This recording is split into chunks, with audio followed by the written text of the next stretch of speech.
एक सीधा साधा गांव का भगत कभी कथा नहीं सुनता था, गाय चराता था गांव की। तो एक दिन और गोपाल जो गाय चराने वाले थे उन्होंने कहा, यार कभी तो कथा सुन लो, रात दिन पशुओं के पीछे घूमते हो, पशु बुद्धि, कभी तो कथा सुन लो। तो एक दिन सोचा दोपहर के भोजन गांव में पाएंगे जाके अपने घर में, और कथा हो रही वहीं से निकल लेंगे, जो सुन लेंगे तो सुन लेंगे। खड़े खड़े वहां चर्चा चल रही थी, जिसने मनुष्य जन्म लेकर के गुरु मंत्र नहीं लिया और नाम जब भगवान का नहीं किया, उसका जीवन मुर्दा, व्यर्थ जीवन। चला गया सुन के, और बार बार वही दिमाग में कि पंडित जी कह रहे थे गुरु मंत्र नहीं लिया और नाम जप नहीं किया तो मुर्दा जीवन, जिन हरि भगत हृदय नहीं आनी, जीवित सौ समानते प्राणी। दूसरे दिन फिर गया, कहा पंडित जी आपने कल कथा में कहा था गुरु मंत्र ले लेना चाहिए, नहीं तो जीवन मुर्दा हो जाता है, बेकार जीवन रहता है। तो देव गुरु मंत्र आप है, और तो हम किसी को जानते नहीं। देखा फटा पुराना कपड़ा, डंडा लिए एक चरवाहा, उनका ऐसे थोड़ी कि तुरंत गुरु मंत्र दे दिया जाता है। आखिरी दिन कथा के मिलना दे देंगे, टाल दिया। अब वो आखिरी दिन कथा के तो दिन चढ़ावा चढ़ रहा था, तो पंडित जी ने कहा जब चले तब ले लेना गुरु मंत्र, टाल दिया। अब वो जब आखिरी दिन के बाद वो, तो उस समय घोड़े पे बैठ सब सामान लाद के पंडित जी चलते थे, वो तो सब सामान लाद के चलने लगे हो, तो पीछे पंडित जी आप कह रहे थे कि गुरु मंत्र देंगे, आप गुरु मंत्र दे दीजिए। पंडित जी रबड़ी पवाई गई थी, घोड़े से उतरे, घोड़ा एक भगत के हाथ खड़ा किया और लोटा लिया और भागे, क्योंकि सोच लगी थी। अब वो भगत किसान आदमी, गांव का गंवार आदमी पीछे लगे, पंडित जी अरे गुरु मंत्र दे दो, कितने दिन से टहला रहे हो आप। अरे उनका यार मतलब सोच के पैसा तुमको तो गुरु मंत्र की बात करो। अब वो पीछे लगा कि अब हम नहीं जाने वाले, आपने सब सामान लाद ली थी, भगवान की कृपा कहो कि आपको सोच लग जाए, नहीं तो आप हमको तो गुरु मंत्र ही नहीं देते, हम आपको नाम पर विश्वास की बात।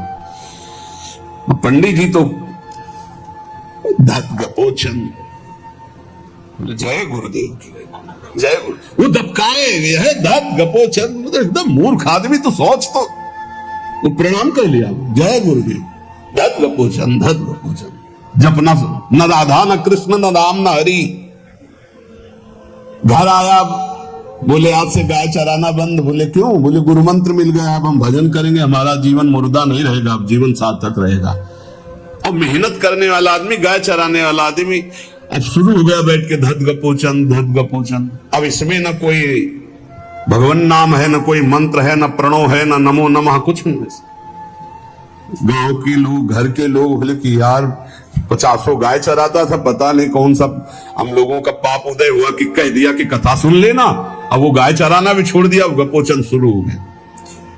अब उसकी ऐसी लगन लगी, सहज सरल भोले जो होते हैं ना, हरिवंश महाप्रभु कह रहे हैं, मुनि मन ध्यान धरत नहीं पावत, करत विनोद संग बालक भट, दास अनन्य भजन रस कारण, जैसे हित हरिवंश प्रगट लीलान।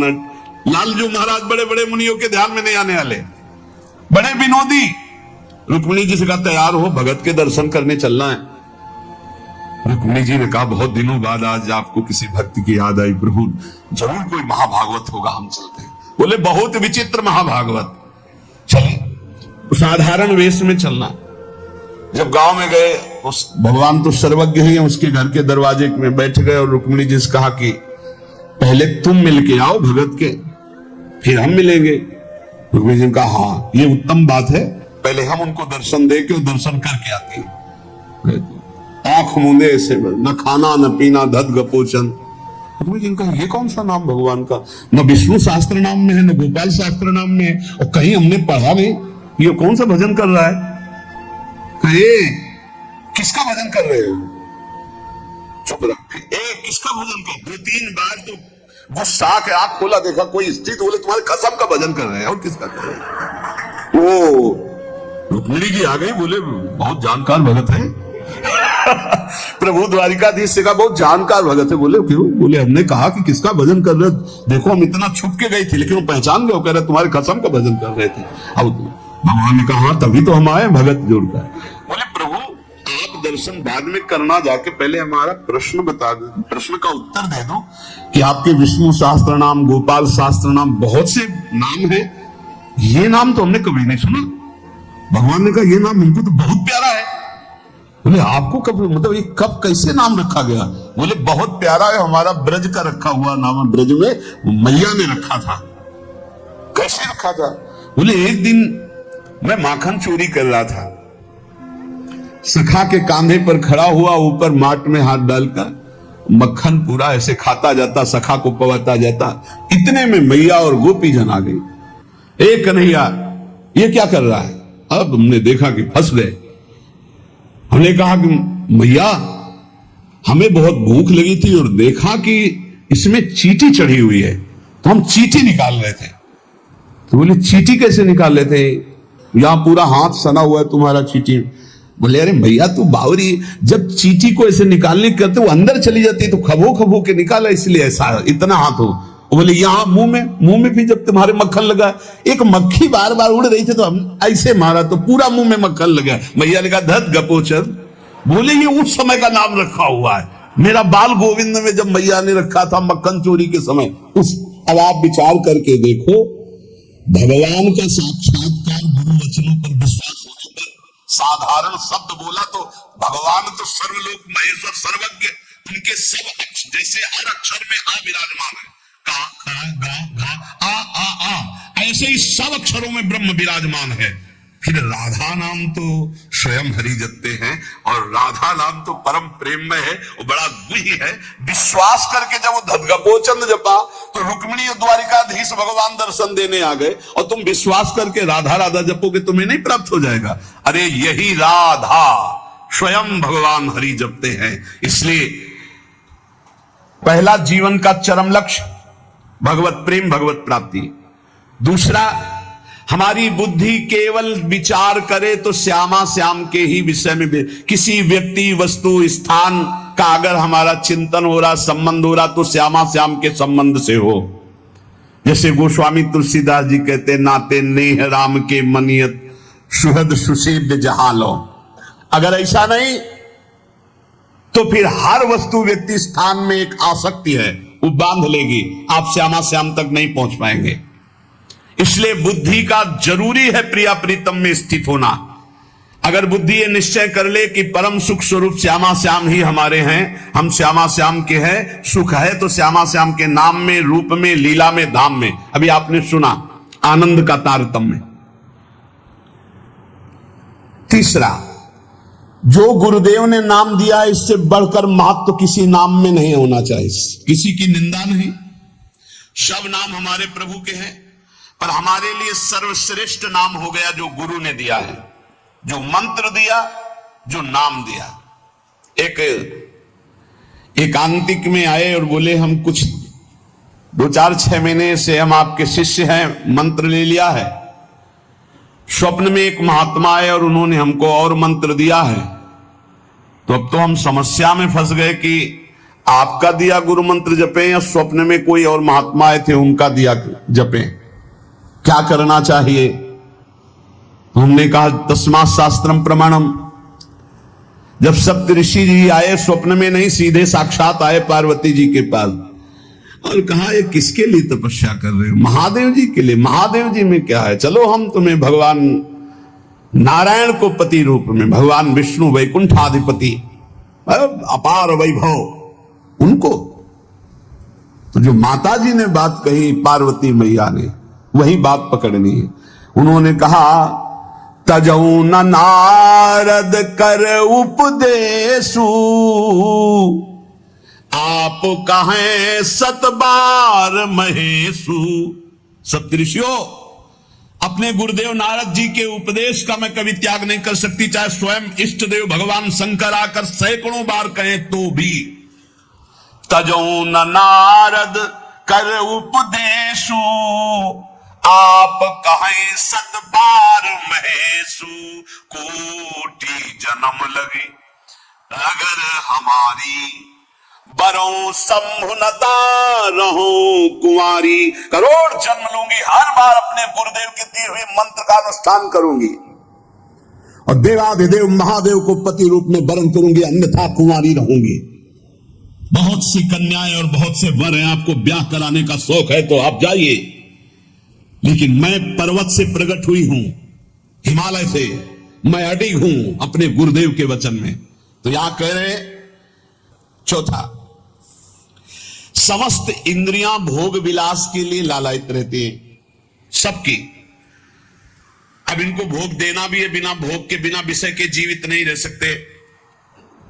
शरीर चलाना है, सेवा धर्म पूर्ति करनी है, पानी पीना भी विषय है, अन्न पाना भी विषय है, देखना भी विषय है, सुनना भी विषय है, सब विषय के अंतर्गत आता है। तो यहां अपनी इंद्रियों से जो विषय ग्रहण करना है वो भागवती करना है। जैसे हमें पानी पीना है तो प्रभु को अर्पित करके राधा वल्लभ लाल की जय, और फिर भावना करो हृदय में प्रभु विराजमान है, जलपान करो। भोजन भोग अर्पित किया, भगवत स्वरूप प्रसाद, हम प्रसाद पा रहे हैं। वस्त्र प्रसादी, सुनना भगवत विषय, देखना भगवत भाव, बोलना भगवत संबंध से, हर इंद्रियों के विषय को हमें भगवत संबंध से युक्त कर लेना है।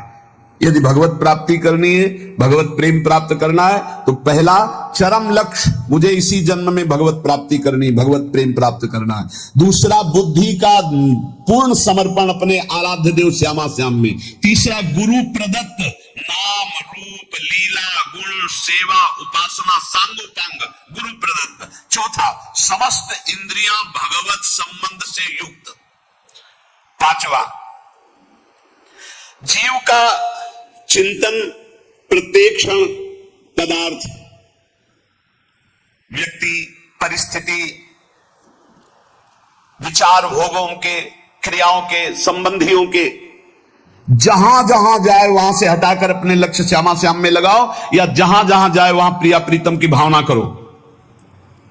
जीवन का प्रत्येक पल किसी व्यक्ति के विचार में, वस्तु के विचार में, स्थान के विचार में, भोग विचार में, जहां जहां जाए वहां से हटाकर श्यामा श्याम में लगाओ, या जहां जहां जाए वहां श्यामा श्याम को देखो।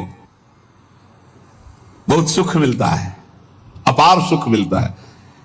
जिससे प्यार होता है, अपनापन होता है, उसकी बात सुनने में सुख मिलता है। अरे वो दिशा अच्छी लगती है, वो दिशा अच्छी लगती है। जिधर अपना प्यारा बसता है ना, वो दिशा अच्छी लगती है। उधर से आई हुई वायु ऐसा लगता है प्यारे का आलिंगन हो रहा है। अभी वो प्रेम जागृत नहीं हुआ, इसलिए उस एरिया को कोई आ जाए, अच्छा आप उधर से आए, जहां अपना प्यारा बसता है उस क्षेत्र का कोई आ जाए तो ऐसा लगता है प्यारा मिल गया।